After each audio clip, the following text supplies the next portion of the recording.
नमस्कार दोस्तों, welcome back. आप देख रहे हैं कॉफी विद सुमित जैन।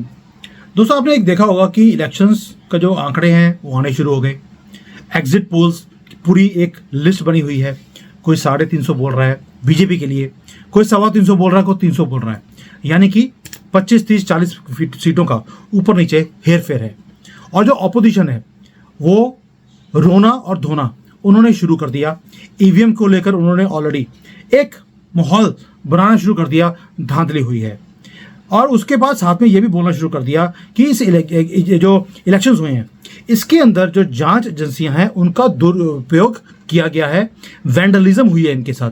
और ये इंटरनेशनल जो फोरम्स हैं, इंटरनेशनल जो अखबार हैं, उनमें आर्टिकल्स इन्होंने भेजने शुरू भी कर दिए। मैंने कई आर्टिकल्स देखे हैं जहां पर वो ऑपोजिशन की सपोर्ट करते हुए दिखाई देते हैं। मोदी जी को तानाशाह दिखाना शुरू कर दिया इन्होंने, और इसकी झलक आपने कई लोगों की वीडियोस के ऊपर देख भी ली होगी। मेरा आपसे सिंपल क्वेश्चन है, दिल्ली का नटवरलाल वो शराब घोटाला करता है, 2500 करोड़ रुपए वो कमा लेता है।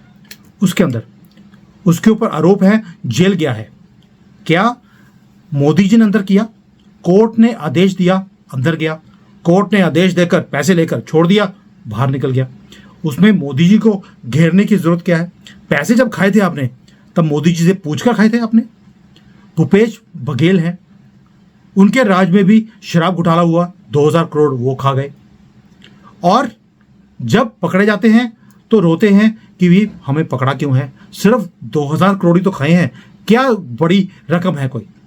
और अब कांग्रेस के जो शराब व्यापारी है, राज्यसभा का सांसद जो धीरज साहू था, भाई उसके ठिकानों में 300 350 करोड़ रुपया कैश बरामद हुआ है। शराब पी पी कर इन्होंने देश को खोखला कर दिया। हमने सुना था बचपन में कि जो शराब में पिएगा उसका घर बर्बाद होगा। इन्होंने तो अपना घर भी बर्बाद कर दिया, पार्टियां भी बर्बाद कर दी। लेकिन घोटाले जब करते हैं तब इनको समझ नहीं आती कि किसी दिन हमारे ऊपर हाथ पड़ सकता है। अब देखिए, बघेल जो है वो महादेवी जो गेमिंग ऐप है उससे 518 करोड़ रुपए डकार गया। राहुल गांधी नेशनल हेराल्ड डकार गया। सोनिया रिमोट कंट्रोल की सरकार चलाती रही, हेलीकॉप्टर खरीदे, हेलीकॉप्टर खा गई। पति था, बॉफर्स खा गया। ससुर देश बांट गया। सास इमरजेंसी लगा गई। तुष्टीकरण के चक्कर में सेकुलर वर्ड का स्यापा हमारे कॉन्स्टिट्यूशन में डाल गई। दामाद सोनिया गांधी का नेशनल जीजाजी लैंड चोर, बेटी नाक बचाती फिरती है और वो भी किसी से कम नहीं है। लेकिन जब ये सारी धांधलियों के लिए एजेंसीज आके पकड़ती हैं इनको मिर्ची लगती है और फिर बोलते हैं कि मोदी जी तानाशाह बन गए हैं। यानी कि इनको फ्री पास दिया हो, जैसे फ्री पास इन्होंने अपने आप को खुद ही दे दिया था। और भाई जवाहरलाल नेहरू ने तो भारत रत्न अपने आप को दे दिया, राजीव गांधी ने अपने आप को भारत रत्न दे दिया, इंदिरा गांधी ने भी दे दिया होगा, मुझे याद नहीं है। यानी कि सारे घोटाले करते ये हैं। लेकिन अगर सरकार या एजेंसियां, सीबीआई हो, ईडी हो या इनकम टैक्स डिपार्टमेंट हो, अगर वो इनके ऊपर रेड मारते हैं या इनको नोटिस भेजते हैं तो ये रोना शुरू कर देते हैं कि मोदी सरकार विपक्ष को परेशान करने की साजिश कर रही है। और जांच एजेंसियां जो हैं वो मोदी जी के इशारे के ऊपर काम कर रही हैं। मतलब घोटाले करके पैसे कमाने का जो आपने ये एक धंधा बनाया हुआ था वो जायज़ था। लेकिन सरकार अगर कोई ऐसी हरकत करती है, आपके जेब में से लूटे हुए पैसे वापस लेकर आती है और जिनसे लूटे थे उनको वापस दे भी रही है। ईडी ने 1.25 लाख करोड़ रुपया इनसे वापस लिया है और गरीबों में बांटा भी है। और बांटा भी ऐसा नहीं है कि बांटा और खुद अपनी जेब में ले आए, डायरेक्ट बेनिफिट ट्रांसफर में किया है। तो ये रोना किसके लिए? जब पकड़े जाते हैं तब बोलते हैं हम तो भगत सिंह के चेले हैं। आपने कभी शहीद भगत सिंह को रिश्वत लेते हुए, घूस देते हुए जजिस को कभी सुना है? कभी प्लीड करते देखा है उनको? या गर्व से आए, काम किया देश के लिए, चले गए। और ये चोर, इनकी भूख पैसों के लिए इतनी है कि इतने इतने पैसों की जो ढेर इनके मंत्रियों के घर से मिलती हैं, काला धन। और उसके बाद बड़ी बेशर्मी से बोलते हैं सानू तो पता ही नहीं, हमें पता ही नहीं किसके पैसे हैं, ये तो हमारे बिजनेस के पैसे हैं। और भाई बिजनेस हम भी करते थे और हम इतनी कंपनीज में कंसल्टिंग करते हैं। मैंने तो देखा नहीं किसी बिजनेसमैन को अपने घर में 300-400 करोड़ रुपया कैश रखते हुए। और जैसे जैसे पैसा ये मिला है लोकसभा के इलेक्शन में, उतना उतना ये गरीब हो गए, उतना कम ये कैंपेनिंग कर पाए। वो ठीक है, युवराज है तो प्राइवेट जेट पे जा सकता है, उसके लिए पैसे हैं, लेकिन कैंपेनिंग करने के लिए ये बोलते हैं हमारे पास पैसे नहीं हैं। और आप सोच के देखिए, राजस्थान हो, इनका छत्तीसगढ़ हो, कर्नाटका हो, कोई स्टेट ले लीजिए जहाँ पे कांग्रेस है या आम आदमी पार्टी वाले हों, सब जगह पर इन्होंने धांधलियाँ करी हुई हैं, और धांधली भी इतनी कि ठिकाना नहीं है। लेकिन रोएंगे मोदी जी तानाशाह हैं। भाई तानाशाही में अपने लोगों के दिमाग के ऊपर, सिर के ऊपर बंदूक रखकर आपने पैसे हेंटे, तब वो तानाशाही नहीं थी। पंजाब में आम आदमी पार्टी वालों ने जैसे धांधली करी हुई है, हर एक बिजनेसमैन से हफ्ता लेते हैं, उसके बाद आपकी कंपनी को चलाने की इजाज़त है। क्या वो धांधली नहीं है? क्या वो जिसको बोलते हैं डिक्टेटरशिप नहीं है? हेरा फेरी आप करते हैं और लोगों को भटकाने के लिए आप क्या बोलते हैं? आप देखिए इनका पैटर्न क्या है।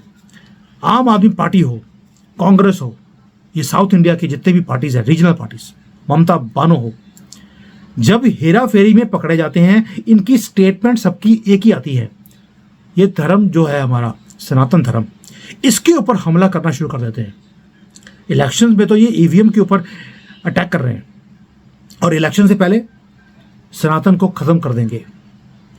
कभी बोलेंगे हिंदुओं को हम ख़त्म कर देंगे, कभी बोलेंगे कभी हिंदू राजू जो हैं, राज्य के लोग हैं, ये तो गौमूत्र पीने वाले लोग हैं, यानी कि ये हंसते हमारे ऊपर। और भाई तुम लोग ऊँटनी का जो मूत्र पीते हो उसके ऊपर भी कभी बोल दिया करो।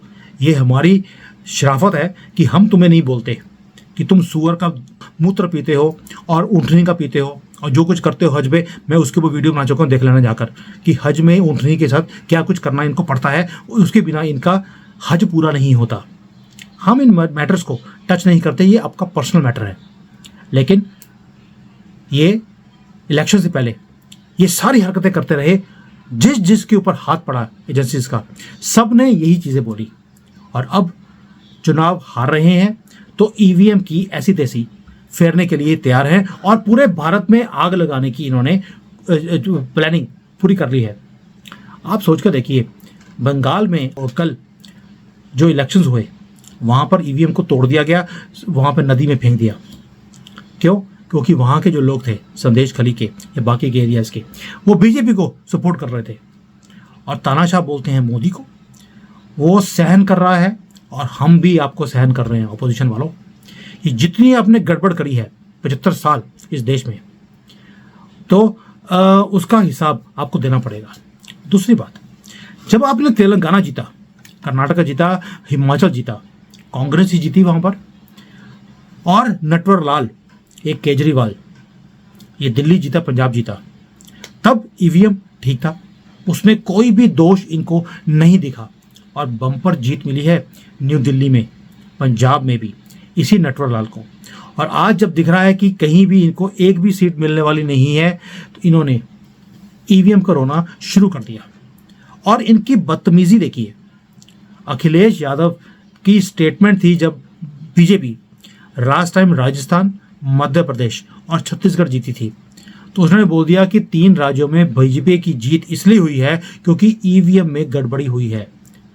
तेलंगाना में कांग्रेस जीती तब नहीं बोला। और सप्पा वाला तो ये जो है टोंटी चोर, जो टोंटियाँ ही चोरी करके ले गया था, जब सीएम का घर छोड़ कर गया है, सब कुछ निकाल के ले गया था वहाँ से। और ये टोंटी चोर अब ये बताएगा कि ईवीएम सही है या नहीं। वो अपने राज्य में एक सीट तो तुम जीत नहीं पाते हो, और बात करते हो पूरे भारत की, ईवीएम हैक हो गई है।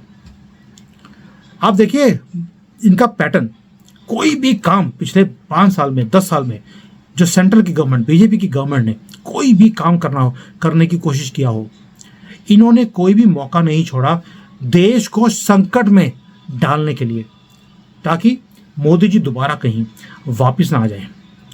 आप सोच के देखिए कि ये हालत है ऑपोजिशन की, कि देशद्रोह तक का ये काम कर सकते हैं सिर्फ सत्ता लेने के लिए।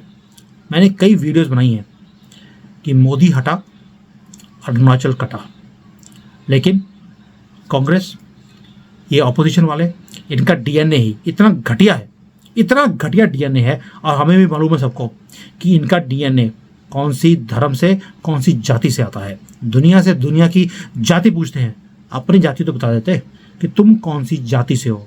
जो तुमने पूरे देश में ये एटीएम बनाकर खड़े किए हुए हैं घोटालों के, और उसके बाद रोना धोना इसलिए शुरू करते हो कि भाई हमारे ऊपर ये एजेंसीज वाले हमारी जांच क्यों कर रहे हैं, हमारे पैसे क्यों पकड़े जा रहे हैं, हमने तो इतनी मेहनत से ये तिनका तिनका करके ये कैश जोड़ा था। दोस्तों, ये 2024 के जो इलेक्शंस हैं ये हमें दिखाएंगे कि हम कितने सनातनी हैं, कितने देशभक्त हैं, और मोदी जी की जो मेहनत है क्या हमने उसका जो रिवॉर्ड है वो मोदी जी को कितना दिया। अगर मोदी जी सिर्फ 300 सीटें लेकर आए, एक आंकड़ा देता हूं मैं चाहता हूं कि मोदी जी 400 लेकर आए, लेकिन अगर फिर भी इतना काम करने के बाद भी मोदी जी सिर्फ 300 सीटें बीजेपी अकेली लेकर आती है, एनडीए 330 340 ले आती है, हमें सबको शर्म से अपना सर झुका लेना चाहिए कि एक आदमी पिछले 10 साल से इस देश को बचा रहा है, बचा के रखा हुआ है दुश्मनों से, घर के अंदर के दुश्मन और बाहर के दुश्मनों से भी। देश को तरक्की की राह पर लेके जा रहा है। दुनिया भारत की तरफ देखती है कि अब shining star of the world China या अमेरिका नहीं, वो भारत है। और इतना काम हर एक आदमी के लिए, हर कम्युनिटी के लिए, हर क्षेत्र में करने के बाद भी, अगर इतनी कैंपेनिंग करने के बाद भी मोदी जी इतनी सीटें नहीं लेकर आते तो ये हिंदुओं के लिए शर्म का दिन होगा। 4 जून देखते, 4 जून में सिर्फ 2 दिन रह गए हैं। 4 जून को दोबारा मुलाकात होगी। उस दिन या तो मिठाइयाँ बटेंगी या शर्म से सर झुका होगा, वक्त बताएगा। जय Hind, Vande Mataram. Hi there.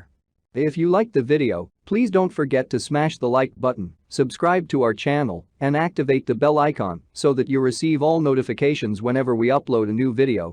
Thanks for watching.